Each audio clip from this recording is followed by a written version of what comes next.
Here's a highlight from a recent episode of Booked on Rock. Our guest is Kathy McCabe, author of the new book, Rock Gods, Icons of Rock Music. I mentioned up top that there are 5 duos covered in the book. The first of the 5 would be Mick Jagger and Keith Richards. Now, this is interesting. Had you thought about picking one over the other, and what led to deciding to go with a partnership scenario, specifically here with Jagger Richards?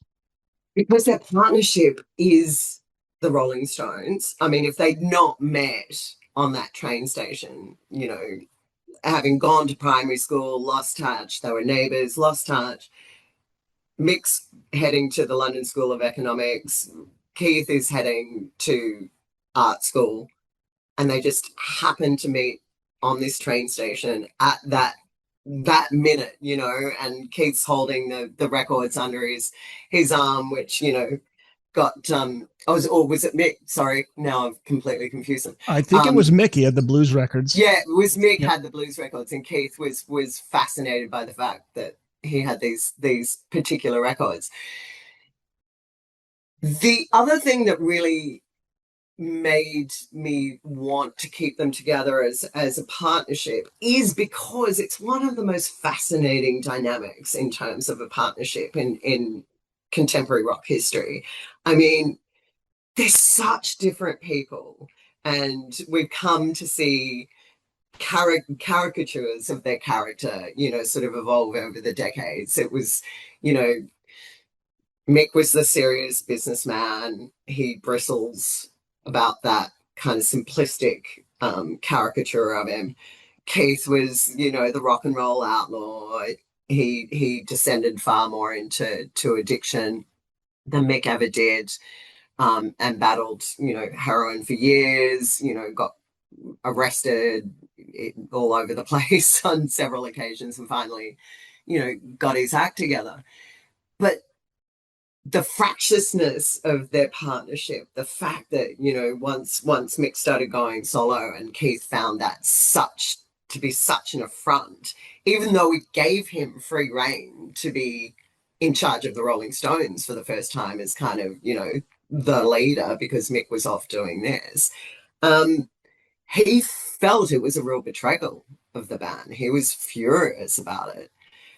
So that kind of dynamic of how they fight like brothers, but also, you know, particularly now, I think, even though we've just heard, you know, they've kind of put their 2026 plans on hold, and hope like hell that that's just because they're tired and not for any other reason. But the fact that they've sort of come full circle now to kind of recognizing how important that brotherly bond was is kind of beautiful to me, even though I love all the one-liners that they've delivered. Oh, there have been many. The barbs over the years. There have been many. Yeah, I saw the story that you just mentioned. Keith Richards, I guess he's the one who's saying, I can't go out on a full tour anymore. And I'm thinking, wow, Keith is he's showing a moment that he's actually human. There's a point. Over 80. I mean, yeah, it's been an amazing run of album tours, you know, massive tours, and you wonder how he's been able to do it. But yeah, I'm with you. I hope hopefully it's just as simple as that, and they just got to slow down the touring schedule. We'll see. But yeah, which is a bummer for us, because I was pretty hopeful that Australia was going to be back on the route for next year, but it doesn't look like it's going to happen. I thought Hackney Diamonds was great. Pleasantly surprised.